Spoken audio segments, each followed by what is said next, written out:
প্রিয় শিক্ষার্থী ভাই ও বোনেরা, কনসেপ্ট আইডি লার্নিংয়ে তোমাদের সবাইকে স্বাগতম। আজকে আমাদের আয়োজন HSC ICT সর্বজনীন গেট বা ইউনিভার্সাল গেট নিয়ে। গত পর্বে আমরা মৌলিক গেট কি সে সম্পর্কে জেনেছি, তাই গত পর্বে টিউটোরিয়ালটি যা তোমরা দেখোনি তারা ভিডিও ডিসক্রিপশনে দেওয়া লিঙ্ক থেকে অথবা আই বাটন ক্লিক করে সেই ভিডিওটি দেখে আসতে পারো। এখন আসো আমরা জানি কি সর্বজনীন গেট বা ইউনিভার্সাল গেট জিনিসটা কি।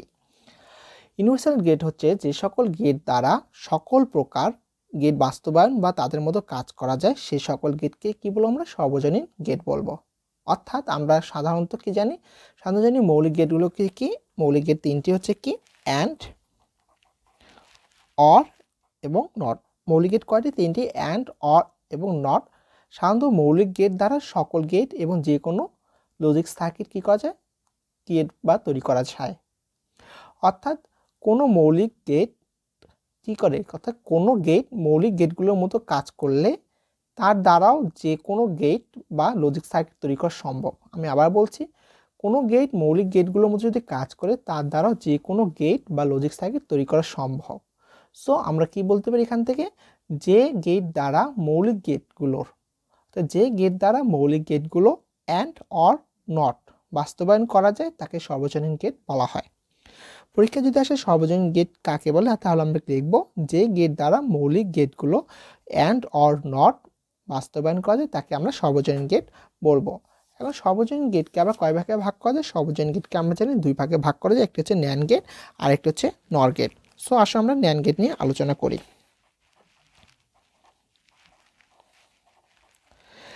তোমার নাম থেকে বুঝতে পারছো ন্যান্ড গেটটা কি।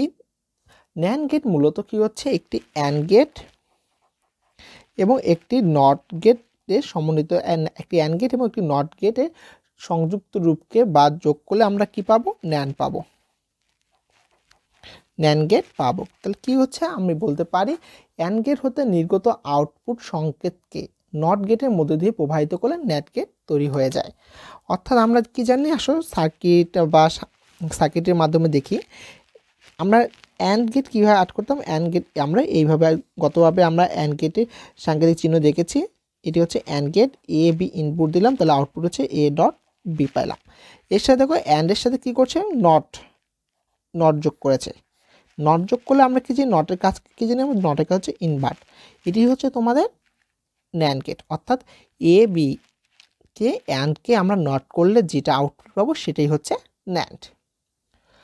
কি তাহলে আমরা বলছি এ বি অর্থাৎ অ্যান্ডকে নট করলে যেটি পাবো সেটি হচ্ছে ন্যান্ড।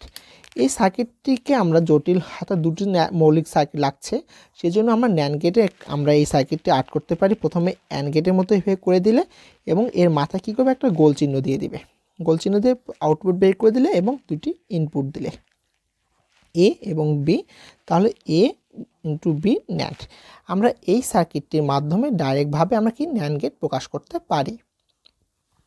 আসো আমরা তাহলে এখন কি দেখি, এর ট্রুথ টেবিলটি দেখে নিই। ইনপুট প্রথমে আমরা লিখি ইনপুট, এদিকে হচ্ছে আউটপুট।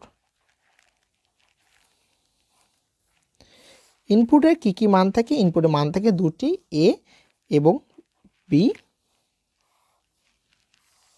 এবং আউটপুট কি এ ইন্টু বি নট।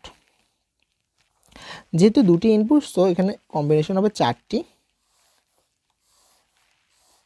0 1 0 1 এবং দুটো 0 দুটো 1 আমরা দিয়ে দিলাম। এখন দেখো 0 0 অ্যান্ডের ক্ষেত্রে হতো আউটপুট হতো 0 0 হলে 0, 0কে ইনভার্ট, এখানে তোমাদের সংক্ষেপে এখানে দেখাচ্ছি একটু ছোট করে। অ্যান্ড গেটের জন্য এবি, এবি এর মান কী ছিল? 0 0 হলে 0, একে ইনভার্ট করলে আউটপুট হচ্ছে 1 0 1। অ্যান্ডের জন্য কী ছিল? 0, একে ইনভার্ট করলে হচ্ছে কত? 1 1 0। অ্যান্ডের ক্ষেত্রে ছিল কত?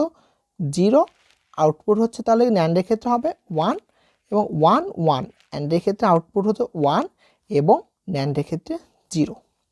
আশা করি তোমরা বুঝতে পেরেছো। যদি তোমাদের এটাও যদি কঠিন মনে হয়ে থাকে তাহলে তোমাদের জন্য একটা খুব ছোট্ট একটা মজার ট্রিক্স দিয়ে দিচ্ছি।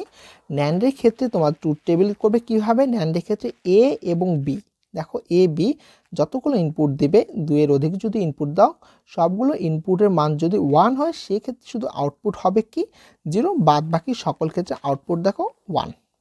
তাহলে তোমাদের মনে থাকবে। তাহলে ন্যান্ড গেটে হচ্ছে ট্রুথ টেবিলটা কি হচ্ছে, NAND গেট ট্রুথ টেবিল আমরা বলতে পারি এখানে a ইকুয়াল b এর মান যদি 1 হয় সেই ক্ষেত্রে আউটপুটের মান কি হচ্ছে 0, আউটপুটের মান হচ্ছে 0, বাদ বাকি সকল ক্ষেত্রে আউটপুটের মান হবে 1। সো আশা করি তোমরা NAND গেট কি এবং NAND গেট ট্রুথ টেবিলটি বুঝতে পেরেছো। এখন আসো আমরা কি করব, NOR গেট সম্পর্কে জানবো। কোন gate? NOR gate. NOR gate জিনিসটা কি, নাম থেকে আমরা বুঝতে পারছি প্রথমে কি হচ্ছে, OR গেটের সাথে NOT গেট যোগ করলে আমরা কি গেট পাবো, NOR গেট পাবো। কিসের সাথে? OR গেটের সাথে NOT গেট যুক্ত করলে আমরা কি পাবো, NOR গেট পাবো। সো আমরা OR গেটের সার্কিটটা কি আমরা আগে অঙ্কন করেছিলাম, এটি হচ্ছে কি OR গেটের সার্কিট এ বি, আউটপুট হচ্ছে এ প্লাস বি। এর সাথে যদি আমরা একটা কি নট গেট যুক্ত করে দিই, কি গেট যুক্ত করে দেই, এর সাথে যদি আমরা একটি নট গেট যুক্ত করে দিই তাহলে আউটপুট হচ্ছে এ প্লাস বি, উপরে হচ্ছে নট। এটি হচ্ছে আমাদের মৌলিক গেটের মাধ্যমে নট এই যে এ প্লাস বি নট করা। সো নট গেট তাহলে কিভাবে আমরা করবো, ডাইরেকশন চিহ্নটি হচ্ছে এইভাবে প্রথমে আমরা কি করব, OR গেটটা আট করে নেব, এর মাথায় একটা শূন্য বসাই দিব, দিয়ে আউটপুট দিলাম এবং ইনপুট এ বি ইনপুট, তাহলে ডাইরেক্ট হচ্ছে এ প্লাস বি, উপরে হচ্ছে নট। তাহলে তোমরা নিশ্চয়ই বুঝতে পারছো NOR গেট জিনিসটা সাংকেতিক চিহ্ন কি, এ বি OR গেটের মাথায় একটা টুপির মতো 0 বসাই দেবো এবং লাস্টে হচ্ছে কি করে দেবো, নট করে দেবো, তাহলে হচ্ছে NOR গেট হয়ে যাবে। এখন আসলে আমরা ট্রুথ টেবিলটি দেখি। এই ট্রুথ টেবিল ঠিক OR গেটের ঠিক বিপরীত। ইনপুট হচ্ছে কি এ বি ইনপুট নিলাম এবং আউটপুট হচ্ছে তোমাদের বোঝানোর জন্য এ প্লাস বি OR গেটটা প্রথমে করে নিলাম এবং NOR gate A plus B উপরে নট। ইনপুটে কি 0 1 0 1, দুটো 0 দুটো 1। এখন দেখো OR গেটের ক্ষেত্রে কিছু 0 0 হলো OR গেটের মান হতো কত 0, তাহলে হচ্ছে 0কে নট করলে হচ্ছে কত 1, নরে হচ্ছে 1, 0 1 হচ্ছে কত হচ্ছে তোমার 1 হচ্ছে, অরে নরে হচ্ছে কি 0 1 0, OR গেটে আমরা কি জানতাম 1, তাহলে একে নট করলে কি হচ্ছে 0 এবং 1 1 1 1 এর জন্য OR জানতাম কি 1 এবং এটাকে যে নরের জন্য ইনভার্ট করলে হচ্ছে 0। অর্থাৎ আমরা কি জানি 0কে যদি ইনভার্ট করি তাহলে কি হচ্ছে 1 এবং 1কে ইনভার্ট করলে হয়ে যায় কি 0, এটা নট গেটে আমরা জানতাম। তাহলে আমরা কি খুব সহজেই তাহলে আমরা কি করতে পারলাম, NOR গেটের ট্রুথ টেবিলটা অঙ্কন করতে পারলাম। তারপরও যদি তোমাদের খুব এখানে ভেজাল লাগে বা বুঝতে না পারো সেক্ষেত্রে আমি তোমাদের বলেছি এ এবং বি এর মান যদি আমরা কি করি, এ এবং বি এর মান উভয়ের মান যদি শূন্য হয়, কি হয় এ এবং বি এর মান শূন্য হয়, সেক্ষেত্রে NOR গেটের জন্য আউটপুট হবে 1। আবার বলছি এ এবং বি এর মান যদি শূন্য হয় সেই ক্ষেত্রে NOR গেটের আউটপুট হবে 1, বাদ বাকি সকল ক্ষেত্রে আউটপুট হবে 0। এই দেখো এ এবং বি এর মান কি উভয়ের মান 0, আউটপুট হচ্ছে 1, আর বাদ বাকি সকল ক্ষেত্রে আউটপুটের মান হচ্ছে 0। সো পরীক্ষা যদি এমসিকিউ আসে NOR গেটে এ এবং বি উভয় ইনপুট যদি 0 হয় সেক্ষেত্রে আউটপুট কি হবে 1 হবে না 0, অ্যান্সার কি দিবে, আউটপুট হচ্ছে NOR গেটে অ্যান্সার হবে আউটপুট এ ও বি উভয় মান 0 হলে আউটপুট 1 হবে, বাদ বাকি সকল ক্ষেত্রে কি হচ্ছে 0।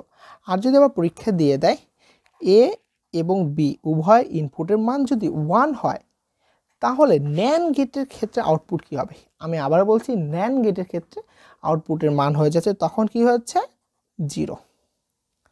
সো আশা করি তোমরা NOR গেট এবং NAND গেট কি এটি বুঝতে পেরেছ। এর পরবর্তী লেকচারে আমরা XOR এবং XNOR সম্পর্কে জানবো, অর্থাৎ বিশেষ গেটগুলো নিয়ে আলোচনা করব। আজ এ পর্যন্তই। ভিডিওটি কেমন লেগেছে অবশ্যই কমেন্ট বক্সের মাধ্যমে জানাবে এবং বেশি বেশি করে লাইক এবং শেয়ার করবে।